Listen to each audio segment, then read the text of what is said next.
Welcome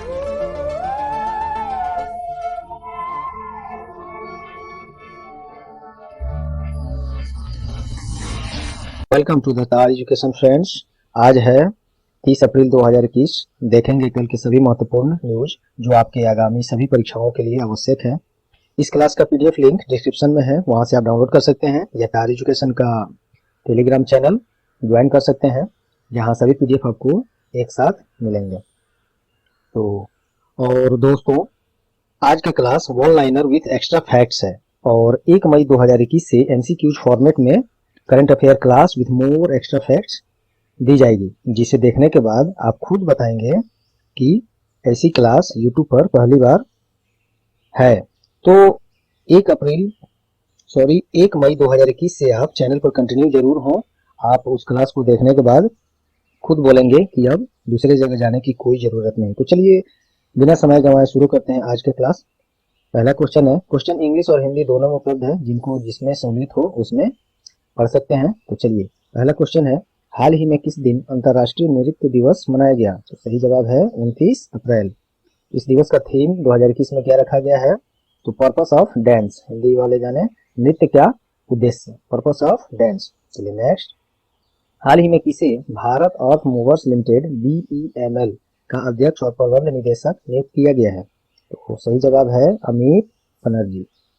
तो इसमें चलिए एक्स्ट्रा फैक्ट को जान लेते हैं। BEML का पूर्ण रूप क्या होता है? भारत अर्थ मूवर्स लिमिटेड। इसकी स्थापना कब हुई थी? 1964। इसका मुख्यालय कहाँ है? बेंगलुरु। इसके चेयरमैन मैन और MD कौन है? मैनेजिंग डायरेक्टर अमित बनर्जी, वही जिसके ये क्वेश्चन भी है। चलिए नेक्स्ट, हाल ही में किसे केंद्रीय वित्त सचिव नियुक्त किया गया है? तो सही जवाब है TB सोमनाथन। ये जो है केंद्रीय वित्त मंत्री अभी कौन है? निर्मला सीतारमण। एक्स्ट्रा में आप लोगों को जानकारी होगा ही, फिर भी जिनको नहीं पता वो जान लें। तो केंद्रीय वित्त सचिव किसे नियुक्त किया गया है? TB सोमनाथन। चलिए नेक्स्ट, एशियाई विकास बैंक ने किस वर्ष 2021 वित्त वर्ष 2021-22 के लिए भारत का विकास दर कितने प्रतिशत रहने का अनुमान लगाया है? तो सही जवाब है 11%। एशियन विकास बैंक ADB, इसका स्थापना कब हुई थी? 1966। इसका मुख्यालय कहाँ है? Mandaluyong, Manila, Philippines. इन तीनों में से कोई भी आपसे एग्जाम में दे सकता है। ये तो नहीं, फिलीपींस डायरेक्ट नहीं, ये मनीला भी दे सकता है ऑप्शन में, या मंडालुयोंग भी दे सकता है। तो आप ध्यान रखेंगे। इसके प्रेसिडेंट कौन है? तो मसत्सुगु आसाकावा। और ये कहाँ के हैं? ये हैं जापान के। ये भी आप रखेंगे, ये पूछ भी सकता है ये कहाँ किस देश के निवासी हैं, तो ये जापान के। चलिए next, Chandler good government index 2021 के अनुसार भारत का रैंक क्या है? तो सही जवाब है 49। 104 देशों की सूची में पहले स्थान पर कौन है? तो फिनलैंड है। और भारत कितने स्थान पर है? 49 पर। इस सूची में वेनेजुएला सबसे अंतिम स्थान पर है, ये ध्यान रखेंगे। ये दोनों महत्वपूर्ण है, भारत का रैंक और प्रथम रैंक किसका है, तो वो दोनों महत्वपूर्ण है। चलिए और इसमें देख लेते हैं, यह इंडेक्स किसके द्वारा जारी किया जाता है? तो चांडलर इंस्टीट्यूट ऑफ गवर्नेंस द्वारा जारी किया जाता है। और इसका मुख्यालय कहाँ है? तो सिंगापुर में। चलिए नेक्स्ट, हाल ही में चीन ने किस नाम से एक रोबोट प्रोटोटाइप लॉन्च किया है? तो उसका नाम है नियो 01। तो इसमें कुछ, यह रोबोट अंतरिक्ष में खगोलीय पिंडों का निरीक्षण तथा अंतरिक्ष में मलबे को हटाने में सहयोग करेगा। इस रोबोट का यही काम है। चीन की अंतरिक्ष एजेंसी का नाम क्या है?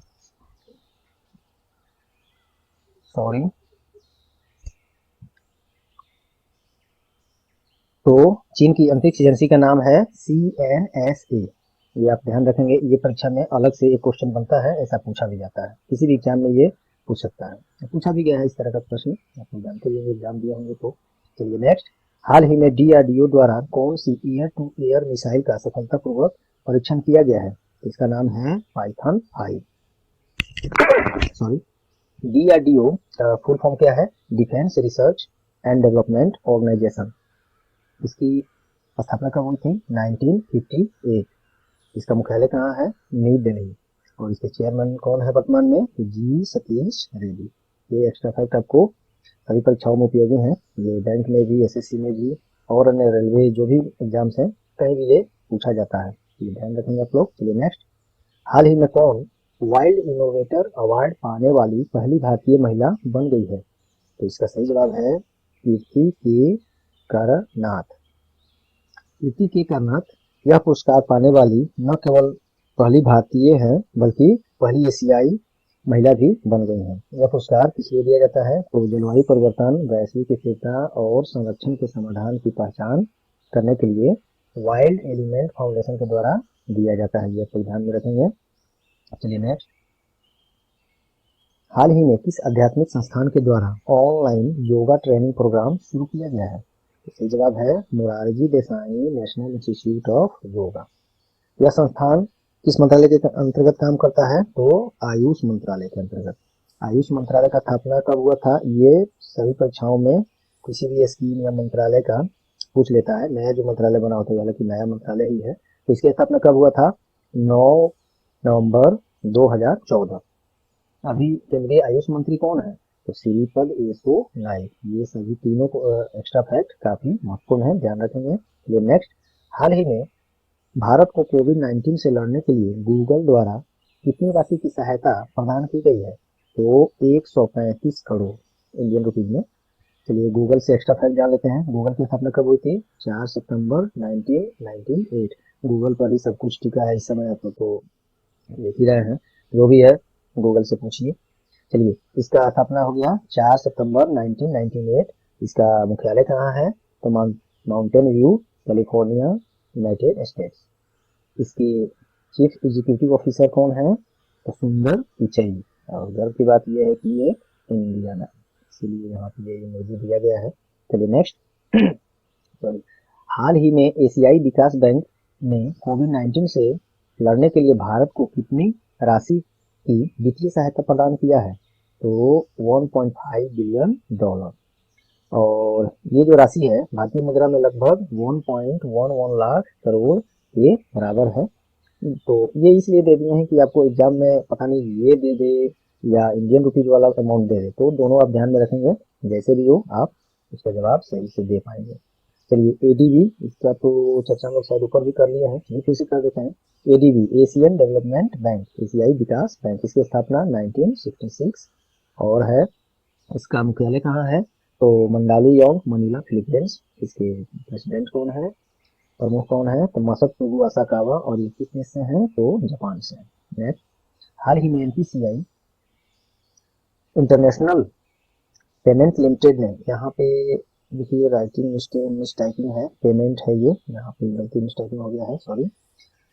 तो हाल ही में एनपीसीआई इंटरनेशनल पेमेंट लिमिटेड ने अंतर्राष्ट्रीय बाजार में यूपीआई पेमेंट सर्विस का विस्तार करने के लिए इसके साथ समझौता किया है? तो सही जवाब है एफएसएस, अर्थात financial software and systems. FSS Bharat की एक बड़ी पेमेंट गेटवे सर्विस प्रदाता है। पेमेंट गेटवे जो लोग नहीं जानते हो जान लें। कोई भी हम लोग पेमेंट करते हैं, जैसे कोई चीज परचेज करते हैं आप लोग e commerce company, Flipkart, Amazon वगैरह से, पेटीएम से, या अन्य कोई आप लोग इवन एग्जाम फी जमा करते हैं ऑनलाइन, तो वो सब किसी न किसी एक आपके और इंस्टीट्यूशन के बीच में एक प्लेटफॉर्म होता है, वही पैसा आपसे लेके अगले को पहुंचाता है, उसी को पेमेंट गेटवे बोलते हैं। तो वही कंपनी है ये FSS, financial software and system. चलिए एनपीसीआई के बारे में जान लेते हैं। National payment corporation of India, यह रिजर्व बैंक ऑफ इंडिया और इंडियन बैंक एसोसिएशन का एक संयुक्त प्लेटफॉर्म है। इसकी स्थापना कब हुई थी? तो 2008। इसकी एमडी एंड सीईओ कौन है? ये महत्वपूर्ण है, दिलीप अवसे। इसकी स्थापना भी कई बार पूछी जा चुकी है, तो ये सब आप ध्यान रखेंगे। चलिए नेक्स्ट, आईएचएस मार्केट ने वित्त वर्ष 2021-22 के लिए भारत का विकास दर कितने प्रतिशत रहने का अनुमान लगाया है? तो 9.6%। आईएचएस मार्केट क्या है? लंदन की एक द्वितीय कंपनी है।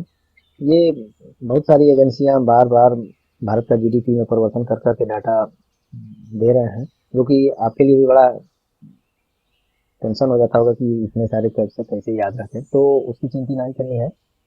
आप इसे नोट डाउन रखेंगे, एजेंसी रेटिंग एजेंसी जो भी है उसी वाइज इसको नोट डाउन रखेंगे, और आप लोग कमेंट करेंगे, इसके लिए एक एक्स्ट्रा अलग से वीडियो बना देंगे। सभी एजेंसियां, रेटिंग एजेंसियां का जितने भी डाटा है इस तरह की, वो मेरे पास है, उसको हम वीडियो फॉर्म में बनाकर डाल देंगे एग्जाम से पहले जब आप लोग का है। चलिए नेक्स्ट, हाल ही में किसे छत्तीसगढ़ उच्च न्यायालय का न्यायाधीश नियुक्त किया गया है? तो बिमला सिंह कपूर। हालांकि इससे तो हम इस बात को पिछले भी वीडियो में पढ़ चुके हैं। उच्च न्यायालय का न्यायाधीश के बारे में किसी एग्जाम में जल्दी नहीं पूछता। हाँ, राज्य स्तरीय एग्जाम्स में आपसे ये पूछा जा सकता है, पूछा भी गया है, तो आप लोग ध्यान रखेंगे। चलिए इसमें छत्तीसगढ़ से एक्स्ट्रा फैक्ट जान लेते हैं। छत्तीसगढ़ का कैपिटल कहाँ है? रायपुर। इसमें यहाँ मुख्यमंत्री कौन है? भूपेश बघेल। गवर्नर कौन है? तो राज्यपाल कौन है? अनुसुईया उइके। ये सब सभी एग्जाम्स के लिए महत्वपूर्ण है, एक्स्ट्रा फैक्ट आप लोग ध्यान रखेंगे। चलिए नेक्स्ट, हाल ही में भारत सरकार ने IFCI की वित्तीय स्थिति सुधारने के लिए कितनी राशि डालने का घोषणा किया है? तो ये सही जवाब है 200 करोड़। IFCI क्या है? पहले इसका पूर्ण रूप जान लीजिए। Industrial finance corporation of India. यह क्या करता है? तो लार्ज स्केल के इंडस्ट्रियल क्षेत्र में मध्यम और लॉन्ग टर्म वित्तीय सहायता प्रदान करता है। तो चलिए, ये रहा आज का क्लास। और हाँ दोस्तों, हमें पूरी उम्मीद है कि ये वीडियो आपको परीक्षा उपयोगी लगी होंगी। यदि हाँ, तो आपकी सहायता की हमें सख्त ज़रूरत है। प्लीज़ इस वीडियो को लाइक करें, अपना बहुमूल्य कमेंट करें, वीडियो को शेयर करें, और चैनल पर आप नए हैं, अब तक सब्सक्राइब नहीं किए हैं, तो चैनल को सब्सक्राइब कर लें, और बेल आइकन दबाना तो आप जानते ही हैं। तो चलिए, good bye, see you again, all the best.